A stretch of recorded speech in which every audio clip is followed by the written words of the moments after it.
So this week, Governor DeSantis signed a bill making every student in the state of Florida eligible for vouchers to attend private schools or to homeschool with taxpayer money. Current budget proposals suggest that could be about $8,500 on average per student. Now, the Florida Education Association did release a statement saying the bill will drain billions of taxpayer dollars away from the neighborhood public schools that nearly 90% of Florida's parents trust to educate their children.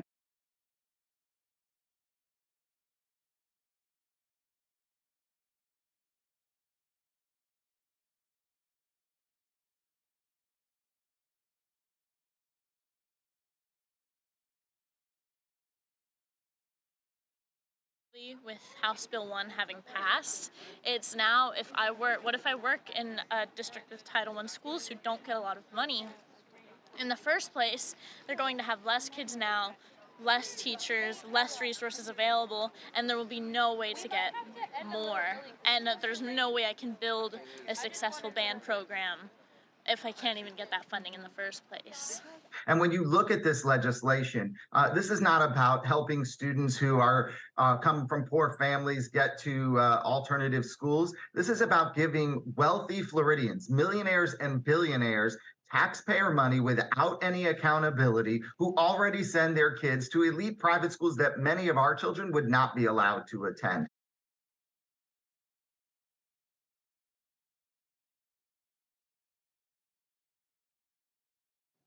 Governor Ron DeSantis is asking public universities for details about the costs associated with administering things like DEI activities and any paid positions for those programs. His administration sent this memo to those who oversee the college and university systems last week, saying it is important that we have a full understanding of the operational expenses of state institutions.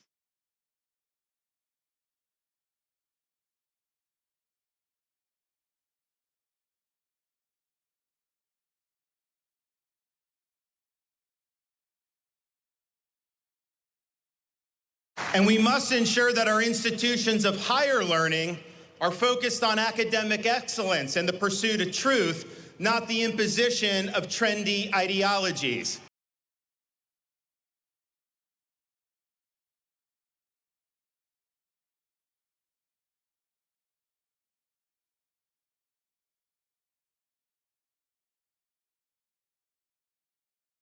I mean, this doesn't just affect LGBT students, it affects women in general. Like, the Women's Center was on that list.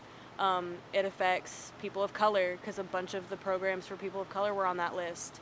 And it's just terrifying that no one is welcome here anymore. Because, like, growing up, we just see stereotypes of each other's, like, culture, ethnicity, race. We just see that. And then, like, actually, like, meeting people of those, like, culture and, like, ethnicities, you realize, like, why do people like stereotype us like that way? And it's like going to these events, like meeting all these people, you see like how like everything's wrong from what you see. I felt like I had to suppress like my culture and all of these things. And when I first heard about it, I was like, there's no way, it's all just talk, there's no way. And then the bill is being processed and now people are talking about it's, not a matter of if it's gonna happen, but when it's gonna happen. I'm part of the LGBTQ center here on campus, and that's like what brought me to this school specifically.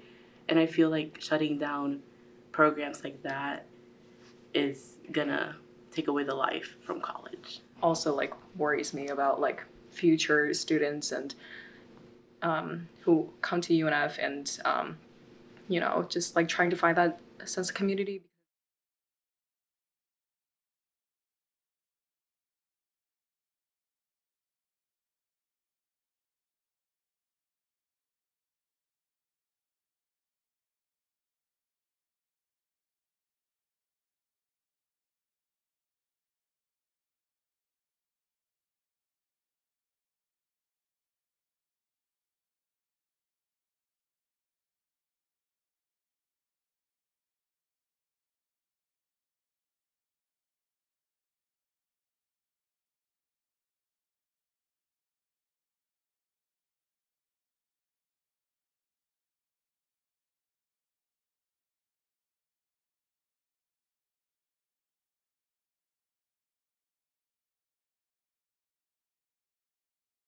what the Florida legislature is trying to do is restrict, just scare people.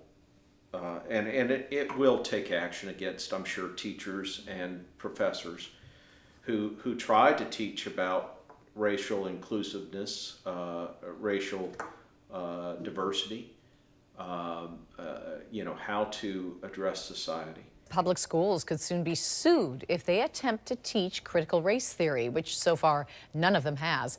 Governor DeSantis today unveiled proposed legislation called the Stop Woke Act that would make that course of study illegal.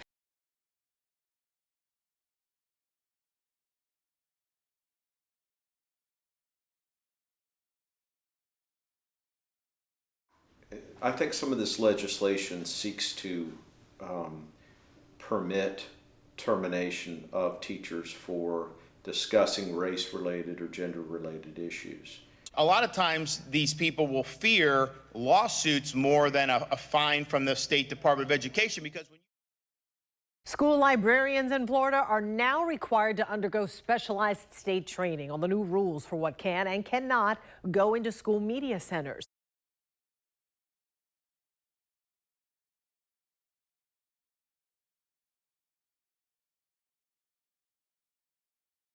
The rules allow a single person in the district to object to materials and trigger a review, even if that person hasn't had any education or training.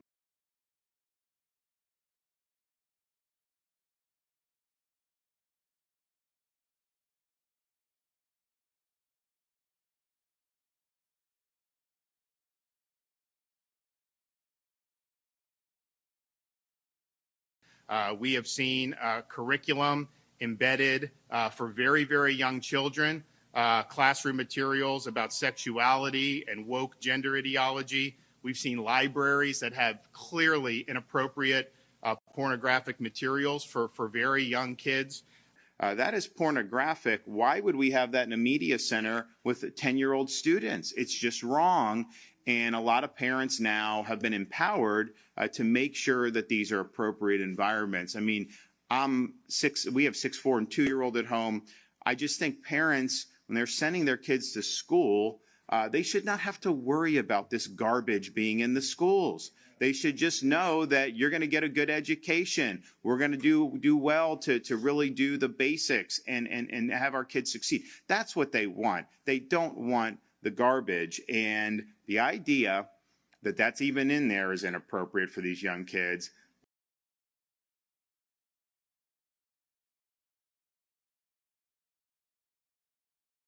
First thing I did is went to my 3rd grade reading teacher. She loved her books. I had to help take away a lot of the books. I have a couple friends who work in public schools. They've had to cover their shelves and spend hours and hours and hours going through them to make sure they're on those approved lists. At the beginning of the year, I explained to 16 to 18-year-old students that they are required to be reading a novel and have it available each day. I pointed out my shelf of books and told them that they could choose from the shelf or bring a book in from the school library.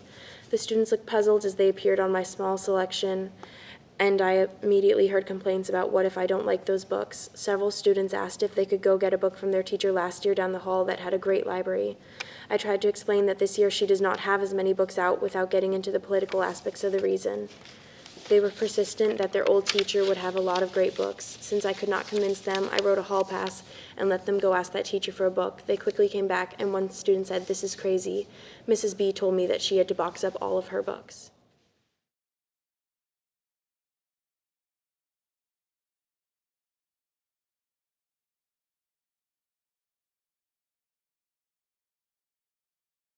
It would not allow teachers to tell students what their preferred pronouns are and stop teachers from asking students about any preferred pronouns they may have.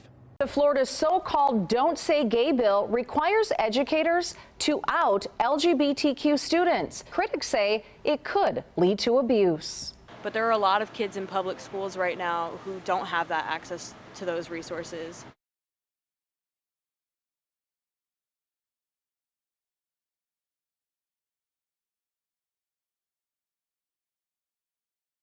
School assignments sometimes include sharing a family photo. Blake, I believe it was pre-K or kindergarten, where all the kids brought in a picture of their families. And of course, Blake brought in a picture with his two dads. Jeff and Todd Delmay tell us their son's classmates then asked about his mother, but teachers won't be allowed to talk about sexual orientation or gender identity under House Bill 1557, the parental rights bill, or what critics call the Don't Say Gay bill. I remember she had 40 students come out to her in one semester last year, and she was like, the minute this bill gets passed, I have to report these kids. That's ridiculous. I'm putting them in danger. Formally requesting that state universities provide information on, quote, the numbers and ages of their students who sought or received gender dysphoria treatment, including sex reassignment surgery and hormone prescriptions. It remains unclear why DeSantis would need that information or what he plans to do with it. But considering DeSantis' efforts to restrict transgender healthcare access in Florida and his relentless attacks on LGBTQ rights, the reasons are likely not good. I think that is part of the goal, is to just release as many things as they can so that there's no chance to backfire. Well, he's trying to stir up vote is what he's trying to do. He's trying to get ready for the presidential. I mean, this is my opinion, but he's trying to get ready for the presidential election. That's what he's doing, and he's doing it at Floridians' expense. I said to one of the legislators, I said, right now the current legislation is making Florida undesirable for teachers. And he said, why?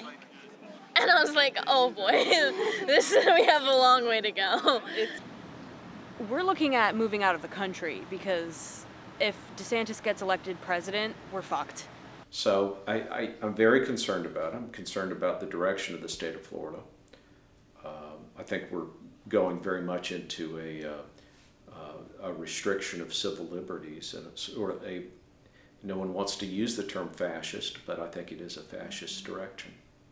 We have students that are afraid for their personal liberties. We have women are being attacked.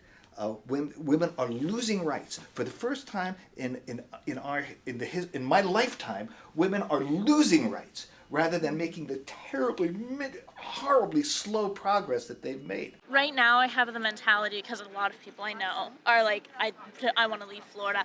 And I feel like someone has to stay for the kids, because like they still need teachers. But I'm like, what am I doing to myself? Like, shouldn't classrooms be a safe space? But it's no longer that. Now people have to go back into hiding, right? People have to go back into the closet. Shh. Yeah, we're all literally terrified of just existing. It really does feel like they don't want us to exist. We have to protect one another. We have to protect one another. We have to protect one another. I have to protect my students. And by protecting my students, that means I cannot not speak. I cannot prohibit them from speaking their minds. Otherwise, why do I do this? What good would I be?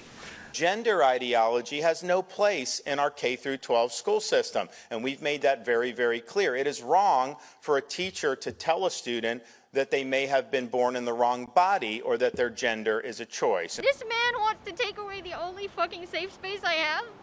The only place I would have to go where I can actually be myself and be queer without wondering whether or not I'm gonna get my ass kicked, among other things. I'm so scared right now because of everything that's going on with DeSantis. I'm wondering about whether or not I'm gonna have to move out of Florida, much less leave the country, because of how the country's turning out. I'm scared for the day when I wake up and I have to hide in my own home, and I can't even go to work because I'm worried about whether or not somebody's gonna.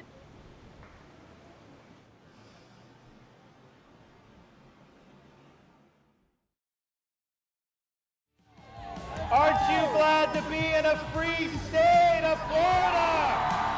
We do more than any state in the union to stand up to Brendan. Let's go, Brendan. Let's go, Brendan. Let's go, Brendan. We love you, DeSantis.